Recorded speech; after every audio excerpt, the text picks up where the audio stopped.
Are you wondering if your individual stocks are actually as good as you think? Well, I was feeling the same exact way. I have an individual stock portfolio, and after auditing a few, believe it or not, I'm literally going to be selling shares after I'm done recording this video. Now, if we haven't met yet, I retired early, stepped away from corporate, while going from in debt to becoming a millionaire. And while most of my portfolio is an index fund, of course I have accounts where I have to have a little bit of fun with individual stocks that I believe in. And even since my last update, a lot has changed. But today I want to reveal what I actually look for in individual stocks when I buy these stocks and the vital importance of when to assess buying more, holding, or selling out, ideally for a profit. So let me cut right to the chase. Over the last year, the S&P 500 returned a total of 23.1%. That's fantastic. That's great. But my holdings are up 42.5%. And that's not by accident. And it's not like I'm some type of stock guru. Anybody can do this. I follow a simple framework that I'm going to share with you in today's video for those of you who are interested in taking some of your extra money and buying individual companies, individual stocks. Now, my large portfolio, that's in a different brokerage. We'll save that for another video. But today, I want to pull in all of my individual investing apps that have these individual stocks. I have Robinhood, I have Webull, I have Stash, I have Moomoo. I have a lot of individual brokerages. And what was annoying is I had to keep opening them up and taking a look at how I was doing. And I'm like, I just want it all in one individual place that I can see my entire stock portfolio. And so I linked it into one singular portfolio. Let's take a look. And here we are. So this is a total of 53,000. I think actually the individual stocks are probably right around 43,000 because there are some ETFs in this particular portfolio. But this is the key thing that I wanted to look at. Now, as I mentioned earlier, just a moment ago, the S&P 500 in the last year up 24% versus my holdings at 45.2%. This is critical because it's important to know why this happened. I am not sharing this to say that I have some type of magical secret. I'm going to literally for free tell you what I do in this video so that you can apply it as well and use your own research to build up your individual investment portfolio. Let's talk about the framework, and then what we'll do is I'm going to take a deeper dive and show you some of the individual stock picks, along with the one that I mentioned is not doing well with the audit that I just put it through here, and it's going to have to be sold. So first things first, when you buy any individual stock, remember that you're now an owner of that company, and you want to make sure that your company isn't a pile of dog, you know what I mean? So we want to make sure that the following are absolutely an important true thing. One, it's got to be a profitable company. Two, it's not drowning in debt to a point with one small crisis, it won't be able to sustain itself. And three, it has to have a strong future ahead of it. Now, there are times that you might buy into a company that is not quite 100% profitable, but it does have the legs to get it there. That's that number three, that future. That is important to note. Now, I'm going to start with a company that really has done well in my portfolio. It's not one that I would have bought in the past at all, but it did earn a rightful place. And it is the stock, believe it or not, Palantir. I think this stock started as a hype stock, and it was talked up and it was riddled in poor performance when it first started. But the moment that it turned around and the fundamentals showed me that it was producing something interesting, I jumped on top of it. So let's take a look at this payoff. So that one is in my Webull portfolio. So we're going to go over here into my Webull portfolio. What I love about Simply Wall Street is they introduced this new stock portfolio. I linked all of these things up. All you got to do is hit new and then click on whichever one you want to link up, or you can manually update it and AI will take all of your stock picks and throw it into this portfolio automatically. For me, I linked it up by using the guide that they have here, linked up perfectly, and now I can see everything right away. So let's take a look at Palantir right now. Now you can see right here, look at this. My average price at the time was $24.93. It's currently going for $134.86, which means that my total return, which is unrealized because I have not sold out, is at 440.8%. 50%. That is a significant growth. Why did that happen? Because this company met my metrics. Now, I'm not somebody that bought this back when it was only $4 a share, $8.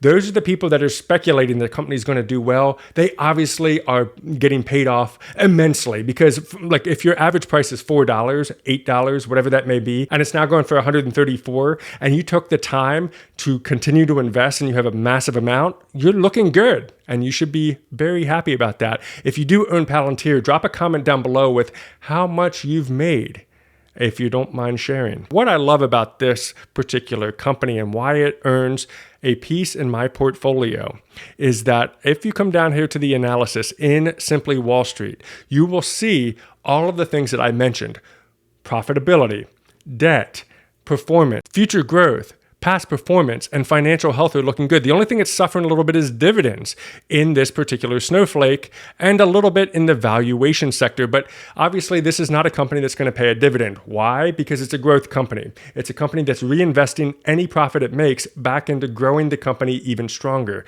At some point, it could eventually pay a dividend. Right now, it's not. But what I love is that when you see a future past performance and financial health looking good, that's a good sign. But coming down here to the financial health, this is the thing I want to point out that really gets me excited about Palantir overall. Take a look at their debt to equity history. You can come back here, you can go all the way back and look at this. They literally have no debt. That is so unbelievably rare for a company like this. When I have a company that's continuing to grow its equity, just like you see right here, all the way through the last earnings report, and it continues to have $0 in debt, that's a company. Back here, of course, it was at a point, this is back in the early days, right, where it had more debt than it had equity. But obviously, this company has done a great job growing itself. Not only that, when we look at its overall financial stability, I want to see its revenue continue to grow year after year. This is what this is telling us: 1900, 2225, 2866. Do you see how this keeps going up? The cost of sales is looking fine and the gross profit is going up. This is an example of a company that does very well. Its overall valuation is actually right on schedule with what they're saying is the fair price of Palantir. So right now, this is a good company, in my opinion. Not financial advice to anybody out there, but this is a good company that I'll continue to hold on to in my overall portfolio. So as I buy individual stocks and I add more positions, I pull this all into the Simply Wall Street tool. By the way, you can get this and get started with a great deal linked down in the description below, or you can scan the QR code that's up on the screen right now. But overall, I like to see, is the companies that I'm investing my hard-earned money into performing the way I want them to? Are they profitable? Are they growing? Is there room that this price will continue to grow and or the dividend will continue to grow if it's a dividend-paying company? And that brings us to the one I was going to show you that did not pass the audit. But before I do, there's one more thing I didn't let you know about that's really important. So we look at profitability, we look at the growth of the company and its debt versus its equity, and we look at the future. But one important thing is when you actually buy. Let me show you as an example over here on my stash portfolio. Now take a look at some of the companies that I have here. I'm going to point out a few of them. First is Delta Airlines. Take a look at how this is up 142.2%. I bought it for an average price of $34.33, now at $83.14 per share. Even Royal Caribbean, 140.91, currently going for 308.77. Apple, 129.97, now at 296. Here's the key point that I look at when it comes down to these type of things. I bought a lot in my stash portfolio during the COVID crisis. This is the time that everybody's in fear. All of the things are dropping, and things like Delta and Royal Caribbean are taking a massive hit at that time. Well, here's the thing to think about. When things are taking a massive hit, you take a look at the company. Is this a sustainable company that once this cloud goes away, and at that time we didn't know when it was going to be. It could have been next year. It could have been 5 years from now. But will that company continue to grow in the future once this little issue goes away? Yes, and that is why I make those type of decisions. So I invest not only on the fundamentals, but also when stocks get beat down, when things aren't looking good, even when there's things like the war that just broke out, when there's things like tailwinds, headwinds, issues, all of that stuff and when there's things like headwinds that push stocks down, if the market is in fear, I get really excited during that period of time. A lot of this, the true secret behind everything that I'm just going to tell you for free that other people charge you for, is to take advantage when the times are tough. If you can have enough cash and enough of a process that you have enough money that you can invest during those periods, you will be further ahead than anybody else that just gets out there and tries to time it when it's at the high. When things are in hype mode, I actually avoid it. A great example, honestly, is SpaceX and its IPO. I think that company has a lot of future potential, but right now, it's just a bunch of hype. It's getting pushed up to get pushed back down, where everybody's going to say diamond hands when they bought it in at the highest possible price and get to watch it go all the way down. We don't want that. You don't want the negative. You want the positive. You want these type of numbers. And the only way to get those type of numbers, take advantage when the time is right. And that brings me to the stock that absolutely stinks. And it's in my Webull portfolio, and this is the one I think I might sell. So this is not financial advice in any way. I'm just being transparent with you. It did not pass the overall look of our buddy here in Simply Wall Street. Take a look at this. It has negative shareholder equity, and it's currently unprofitable and not forecasted to become profitable over the next 3 years. This is direct from the risk and rewards here on Simply Wall Street. Again, you can plug this stuff in, and it just helps guide you with the right data that's being pulled in to your overall portfolio holdings. Now, I purchased this back when it was going $4.10 per share. It's now going for $8.45. My thesis at the time was this is a company that will continue to grow for a little bit, because at the time they were looking at restructuring the company. And I thought this could be an opportunity here, because although they're not profitable, there's a big, solid future look here.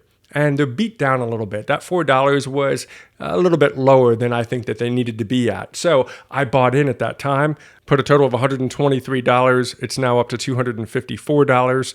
The point was, when they sell off their internet to AT&T, which they've already done, how is this going to look overall? But unfortunately, there's some things in here that still aren't looking great. And instead of looking at, will it continue to go up? I'd rather take advantage of the profit instead of let that come back down to where I don't want it to be. Even though if it does even come down to $5, I'll still be in the profit. I don't want to take that risk. I would take that money and put it into some other company that might not be doing well right now, but has a future potential to go up, up, up. The first one here is its earnings and revenue.